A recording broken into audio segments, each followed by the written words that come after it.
direito ao seu alcance. Com o advogado e professor universitário Argemiro Nascimento.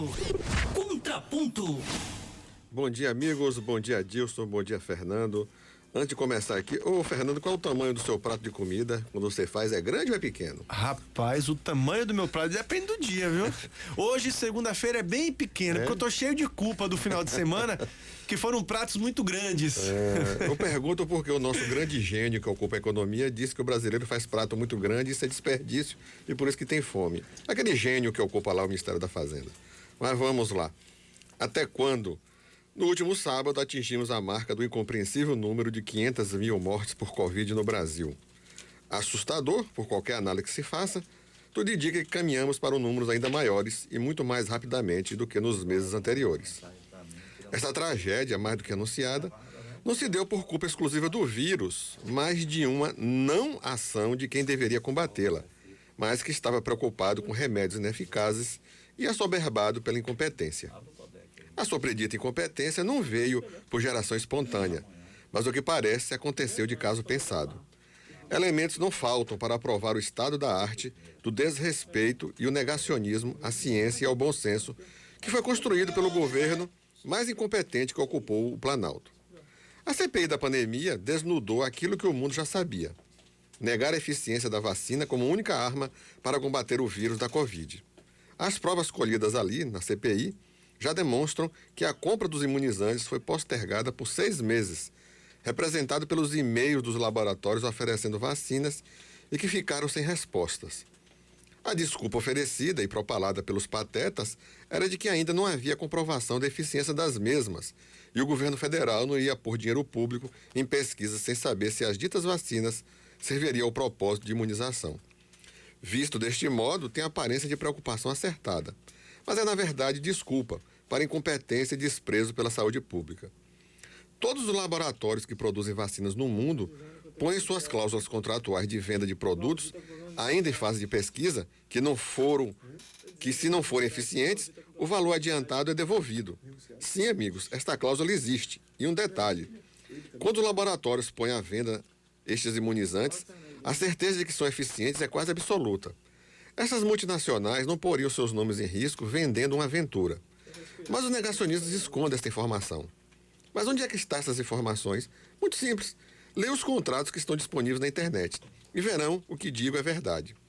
Em outro lado que não pode ser esquecido: os governos sérios põem dinheiro em pesquisas científicas e não é exigido que se dê retorno esperado. E sem dinheiro não há pesquisa. E sem pesquisa a ciência não avança. E diante do avanço que a ciência atingiu, foi possível criar uma vacina em poucos meses, coisa nunca antes conquistada. Levava-se anos até obter o imunizante seguro e eficiente. Mas esta gente ignorante não entende estas coisas. O que importa é defender valores que caem bem para quem vive na Idade Média. Eles acham que a ciência tem sempre uma versão, quando na verdade ela se baseia em estudo e comprovação de evidências, e não em opiniões. No entanto, o mestre dos magos da ignorância difundia que a cloroquina é o medicamento que servia ao combate ao vírus. E não se furtava em afirmar que algum cientista lá do fim do mundo, numa pesquisa científica tão consistente como a geleia, e lida por no máximo 3 pessoas, que tais drogas, no caso a cloroquina, é o que há de melhor para combater a Covid. O ruim é ter um ruminante que compra a ideia e ainda espalha como tal tábua salvadora da pandemia. O governo federal resolveu comprar as vacinas. A tragédia das mortes já era assustadora. Com 6 meses de atraso e contando com a boa vontade dos laboratórios, se conseguiu o envio das vacinas, ainda assim em quantidades insuficientes.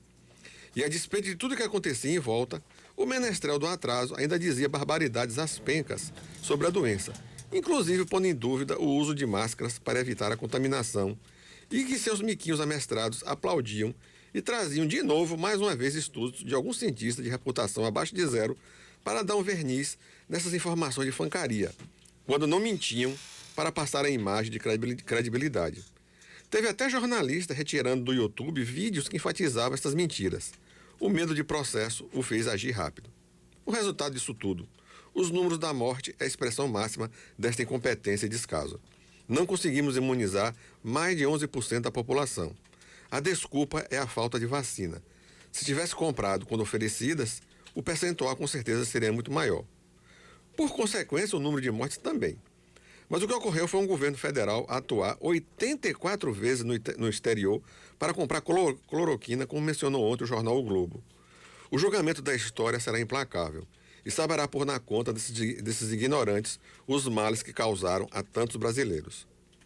E, afinal de tudo, para comprovar o descaso que o governo federal tem com os mais pobres, na semana passada, num evento promovido pelo setor supermercadista, 2 ministros de Estado escancararam as suas indiferenças e a sua imensa ignorância. O da Economia fez a relação do tamanho do prato da comida do europeu com o do brasileiro como solução para distribuir comidas aos pobres, com aquele jeitão de pensador de ideias vazias e quase sempre burras, que viu na quantidade de comida no prato a solução para amenizar a fome do Brasil. Por outro lado, a ministra da Agricultura diz que fará estudos para rever os critérios de validade dos alimentos para me permitir que possam ser consumidos pelos mais necessitados. Se me contassem, eu não acreditaria, mas ouvi isso direto da ministra. Que gênios, né? Por que eles não pensaram nisto antes, esses gênios que estão lá? Agora, se estuda servir aos pobres comidas impróprias para resolver o problema da fome. Constato que o que está com prazo de validade vencida são os ocupantes do Executivo Federal. Aliás, eles já estavam vencidos antes mesmo de se aboletar no Palácio do Planalto. Até quando? Então, amigos, atingimos a marca histórica de 500 mil mortes, um absurdo. Isso poderia ter sido evitado, o número de mortes poderia ser muito menor. O Brasil teve a oportunidade de comprar as vacinas. E esses 2 gênios que estão lá da agricultura e da economia querem reduzir o prazo de validade das comidas, né, para vender comida estragada para os pobres. É o fim da picada. Bom dia a todos e até a próxima segunda-feira. Contraponto. O direito ao